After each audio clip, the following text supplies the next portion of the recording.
Hello and welcome to the Black Gold Homestead.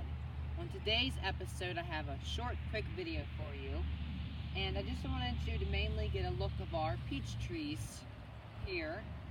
It's April now, so they're starting to bloom, and I just wanted you to see what they look like. You see? They're covered in lots of nice blooms. These peach trees have been in the ground for several years, and last year was a real bumper season for us. We got a lot of peaches and we were able to can them and everything went really well. So we're hoping that we have another good season this year and that we get a lot of peaches. And I wanted to talk about pruning. Peaches are generally pruned in the fall after they have dropped their leaves. You can prune them though anytime between the fall and the early spring before they start blooming and leafing out. Generally, when you prune, you want to make sure that you allow plenty of airflow between the branches and plenty of space. Also, after these have been pollinated and fruit is set, if you want large peaches, then it's sometimes a good idea to come in when the fruits are about the size of a penny or a dime and just break them off. That way, the tree will put energy into producing more larger fruits instead of multiple small fruits. Over here we have another peach tree which still has buds and has not bloomed yet. This, I believe, is an October peach, which is a type of peach that sets fruit later in the year and is harvested in October. You'll notice that this particular peach does not grow in the traditional tree form, but more of a bush, which is actually easier for picking and harvesting of the fruit.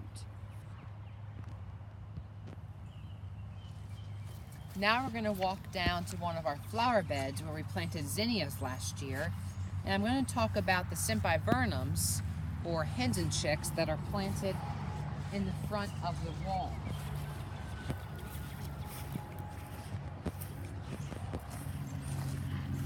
Sempivernums are a variety of succulents, but they can handle a large amount of water and rainfall as long as they're in a well-draining spot. Here's a clump here. As you can see, they have nice, beautiful rosettes, and they're just starting to come into their summer color. During the winter, they are mostly this red color, and then come spring and summer they green up. If I can find one, I would like to show you what they do whenever you have a large mother. Okay, here's an example. So right here you can see this is a really large rosette, and forming around it are smaller puffs that are hanging off of it via these stems, which they can be broken off no problem, and you can just take them and shove them back into the soil to continue growth.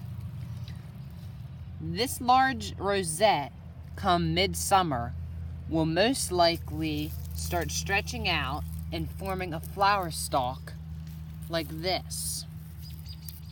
It gets nice and long and is topped by pink star-shaped flowers. Seeds can be collected off of these, but they generally aren't, because it is easier to propagate these via the pups at the base of the plant. As you can see, we have a lot of them in this wall and a few weeds. and they've been growing here and colonizing, I guess you could say, for a good while.